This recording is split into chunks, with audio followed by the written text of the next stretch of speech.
So, hallo, ich bin Melvin und ich podcaste heute zum ersten Mal solitär ohne meinen Freund und Podcastpartner Marco und dann sogar noch live vor Kamera. Ihr kennt uns vermutlich aus unserem Podcast-Format Logos Unheilbar Gesprächig, das es ansonsten als Hinweis auf Spotify gibt. Und es kam immer mal so der Wunsch, dass wir oder uns vor der Kamera auch zeigen. Also weil viele HörerInnen da einfach kein Bild haben. Und das biete ich euch jetzt somit an und es geht auch gar nicht so sehr um eine tiefe Besprechung irgendeines Themas. Vielleicht passiert das jetzt im weiteren Verlauf. Ich habe keinen Plan im Kopf. Ich wollte mich einfach mal zeigen und über mich sprechen und ja, demonstrieren, dass ich lebendig bin, ja, dass ich auch in Fleisch stattfinde, nicht nur im Wort. Und ja, ich bin auch ein bisschen aufgeregt und nervös, weil ich natürlich weiß, ich zeige mich hier. Das macht mich verletzlich. Vielleicht auch als interessantes Thema. Der Mann und seine Verletzlichkeit haben wir auch schon durchaus in der einen oder anderen Folge touchiert. Aber mir geht es jetzt auch eben darum, so ein bisschen zu zeigen, was ist für mich Leben, was ist mein Leben für mich und was ist so an mir vielleicht ein Stück weit anders als an den meisten. Und es gibt so viele hübsche Begriffe, die sind einfach geworden, so durch die Jahre und Jahrzehnte in unserer durchaus achtsamer werdenden, in mancher Hinsicht achtsamer werdenden Gesellschaft, wie Hochsensibilität, das sogenannte HSP, ich glaube sogar Syndrom. Es gibt natürlich auch den Aspekt der Hypervigilanz, also der Überwachheit, wenn gewisse Traumata gelaufen sind. Und irgendwie so ein Potpourri aus den beiden findet bei mir statt. Ich habe aber auch dazu beigetragen, wacher zu werden und meine Kanäle, wenn man es so nennen möchte, zu öffnen, indem ich sehr viel in die Stille gegangen bin in meinem Leben und sehr viel, also geschwiegen und geschaut habe. Wir nennen es heute salopp Meditation, was für mich aber ein Zustand ist und keine Praxis als solche. Und zwar ein sehr schwer erreichbarer Zustand. Und ich habe also 2008 angefangen mit Yoga und achtsamkeitsbasierten Techniken irgendwie so ja in meine Tiefe aufzusteigen, wie Johannes Tauler das nennt. Das war ein Schüler von Meister Eckhart, ein großer Mystiker. Ich rede jetzt einfach mal so lose und locker daher. Ich will keinen verschrecken und auch kein Gefühl erwecken, dass ich hier auf irgendeinem Ross angaloppiert komme und auf euch herabspreche. So. Also ich bin mir durchaus über meine Limitiertheit, über meine Fehlerhaftigkeit, über meine Inkonsistenz, die wir alle irgendwie haben als Menschen, im Klaren. Und es wäre schön, wenn ich euch hier eine Art sakrales Lichtwesen porträtieren könnte. Oder es wäre auch vielleicht nicht schön, aber so ist es nicht. Ich bin also kein Heiliger oder so. Ich sage das, weil es immer mal so ein Feedback gab in meiner Vergangenheit und auch eine gewisse Erwartungshaltung an mich, dass ich also Dinge zu Ende verstanden hätte und Antworten wüsste und so. Und ich bin vor allen Dingen darum bemüht, in mir selber Antworten zu finden, für mich selber. Das ist ein sehr aktuelles Thema, also dieses Suchen nach Verstehen und Suchen nach Integrieren und der esoterische Markt boomt auch in dem Sinne, weil es so viele Ideen, Techniken, Möglichkeiten, Konzepte und so weiter dazu gibt.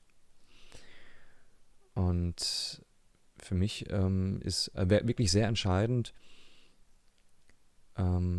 dass ich Erfahrungen mit dem mache, was ich wirklich bin und nicht, was ich gerne wäre. Also wo ich dann immer wieder in eine Fantasie abzudriften drohe von dem, was ich in mir erwarte oder was ich also gerne sein würde, ohne zu schauen, was erstmal wirklich da ist. Und das ist auch so ein Bestandteil der Vipassana-Technik, die ich über 10 Jahre praktiziert habe und immer noch praktiziere. Nicht mehr so ganz im originalen Stil. Ich habe verschiedene Schulen besucht und verschiedene Retreats gemacht. Bekannt ist ja SN Goenka und Buddha Dasa Bhikkhu in Thailand.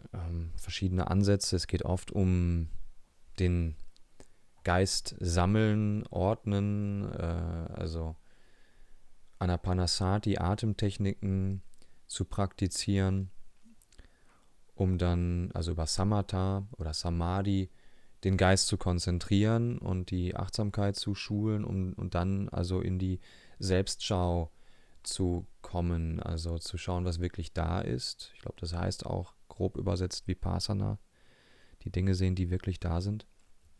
Und nicht zu oder verurteilen.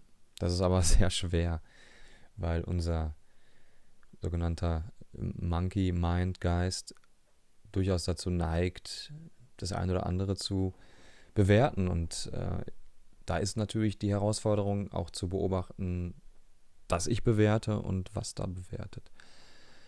Das sich so rausnehmen aus diesen verschiedenen Ebenen der Perspektive, das hat mir sehr geholfen. Und was mir auch sehr hilft, ich glaube, ich habe es mal bei Nisargadatta Maharaj gelesen, festzustellen, dass wenn ich zum Beispiel schaue oder fühle oder denke, dass ich es tue. Also momentan hilft mir am meisten in meiner täglichen Praxis, die Augen zu schließen und zu hören und dabei festzustellen, ich höre gar nicht so sehr, was höre ich da, und in die Beurteilung zu kommen, sondern dass ich wirklich im Prozess, im Akt des Hörens bin. Das mache ich beim Spazierengehen, beim achtsamen Spaziergehen, vor allen Dingen auch mit dem Sehen. Also ich schaue mir Panoramen an und stelle also fest, ich schaue gerade. Und dann kann ich natürlich auch einzelne Details mir anschauen und verstehen, ich schaue mir gerade einzelne Details an. Oder eben beim Fühlen, also vielleicht an die Leute, die Schlafprobleme haben und das Karussell, das Gedankenkarussell, das dreht sich und hört nicht auf zu drehen. Dann habe ich so die Erfahrung gemacht, wenn ich versuche, wirklich zu fühlen, wie sich mein Körper gerade anfühlt, ohne in die Vorstellung zu kommen, wie mein Körper sich anfühlt. Also ein Problem ist halt, wenn ich an meinen rechten Fuß denke, dann habe ich auch ein Bild dieses Fußes im Kopf, und das überlagert teilweise den eigentlichen Fuß, also nicht teilweise, sondern immer. Und unser Körper ist in seiner Empfindung was sehr Komplexes. Also er besteht nicht aus einem groben Gefühl, sondern aus Myriaden von einzelnen Gefühlen. Naja, und wenn ich also dann da liege und schlaflos bin, dann versuche ich von dem Gedankenkreislauf in den körperlichen Gefühlskreislauf abzutauchen, und das bringt mich dann auch wieder in meine Müdigkeit rein. Und auch die versuche ich bewusst zu erleben. Also es geht wirklich um Bewusstheit. Und ich glaube, das können wir lernen. Also ich bin jetzt niemand, der da gewisse Mantren oder so anleitet oder irgendwelche autogenen Fantasiegeschichten oder so, sondern ich arbeite am liebsten mit dem, was einfach wirklich da ist. Und das kann ich also auch übertragen auf meine Mit- und Umwelt, also auf die Menschen. Wenn ich einen Menschen vor mir habe, ich weiß, da ist also nicht nur der Mensch, da ist auch die Performance. Und die darf auch sein. Also es ist nicht so, dass ich dann jetzt immer versuche, die Leute zu durchschauen und zu demaskieren, sondern ich spüre aber auch, dass hinter der Performance nochmal ein viel empfindsameres, großes Gerüst aus Gefühlen und aus Ideen und aus Werdungen und Erfahrungen stattfindet. Und mich auch damit auseinanderzusetzen, hilft mir dann, den Menschen näher zu kommen. Und das merken oder das fühlen also viele, das berührt viele. Das ist vielleicht auch so ein Urwunsch von uns, ganz gesehen zu werden. Also nicht nur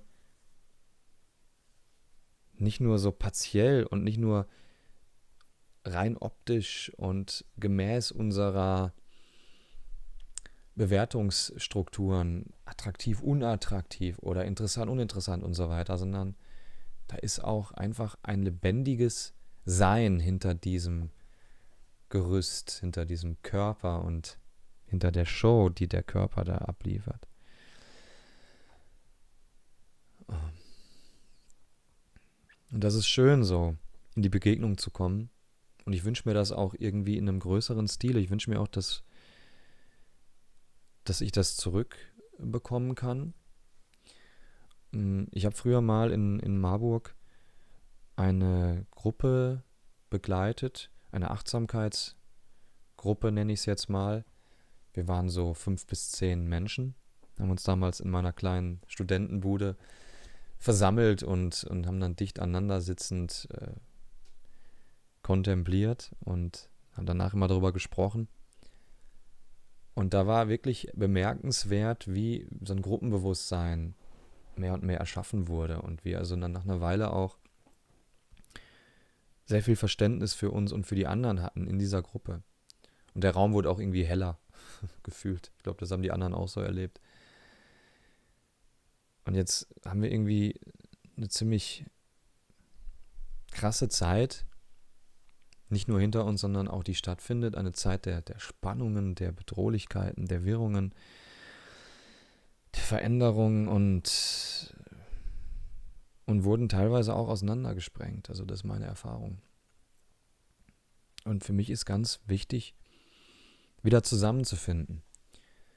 Ich weiß nicht, inwieweit das virtuell möglich ist. Also es gibt ja sehr viele Sittings, wo einer oder eine digital anleitet. Da gibt es so irgendwelche Meditations-Yoga-Gruppen oder dieses holotrope Atmen, also dass ich hyperventiliere und darüber in andere Bewusstseinszustände komme und es findet dann alles so digital statt und man hat so ein Raster mit ganz vielen Köpfen von Menschen, die das mitmachen und ist aber vor allen Dingen natürlich für sich selbst dabei und ich wünsche mir ehrlich gesagt analoge Zusammenarbeit, Synergie, dass irgendwie hier im direkten Miteinander Begegnungen stattfinden können und auch eben diese Erfahrung von Achtsamkeit und von kollektiver Stille und so. Also das ist auch spannend, diese Dynamik zu erleben. Also wenn einer oder eine in die Tiefe kommt bei der achtsamen Sitzung, dann zieht das andere mit. Das ist meine Erfahrung. Also wenn ich geschafft habe, abzutauchen und im So-Sein womöglich zu landen, was ich also als Meditation verstehe, dann haben die anderen auch nachher berichtet, also ich hatte so einen Tipping Point und kam plötzlich ganz tief bei mir selber an. Das ist schön. Das ist wichtig. Ich wünsche mir das einfach im großen Stile. Ich wünsche mir das für die Einzelwesen, für die Welt, dass wir wieder mehr bei uns landen und aus diesem Wust an Informationen, an Eindrücken, an Gelüsten, an Süchten, an Irrungen, dass wir da rauskommen, dass es ruhiger wird. Und ich habe manchmal das Gefühl, dass ich dazu beitragen kann. Nicht, weil ich mich erwacht fühle. Ich bin kein Tathagata oder Buddha oder so, kein Heiliger. Aber ich habe wirklich krasse Erfahrungen in meinem Leben gemacht und es ist zum Beispiel nicht selbstverständlich, dass ich hier noch sitze. Also ich habe auch Erfahrungen mit schweren Krankheiten gemacht, mit Verlusten,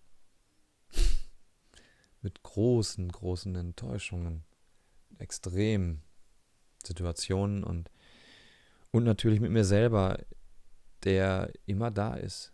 Also, ob ich will oder nicht, ich falle ja immer wieder selber auf mich zurück. Und auch wenn da ein Du ist, was total wichtig ist, ich kann es nicht oft genug betonen, wie wichtig ein Gegenüber ist. Am Ende lande ich bei mir und nur bei mir. Das heißt, ich brauche mich und wir brauchen uns. Und wir brauchen auch einander. Und im Miteinander zu uns zu finden, scheint mir ein sehr heilsamer Weg mit sehr viel Potenzial.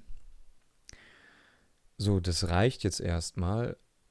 Das waren grob in den Raum geworfene Gedanken. Ihr habt jetzt ein Bild von mir. Ihr dürft mit mir in den Kontakt treten. Ihr dürft kommentieren. Die meisten YouTuber sagen ja dann noch irgendwie abonnieren und liken und so. Ich bin noch nicht an dem Punkt. Ich bin ja quasi eine Jungfrau, was YouTube anbelangt. Spotify bin ich jetzt schon seit 3 Jahren aktiv. Ich bin gespannt, ob das überhaupt hier jemanden erreicht und was es dann mit ihm oder ihr macht. Und würde mich über Austausch freuen. Und bis bald. Ciao.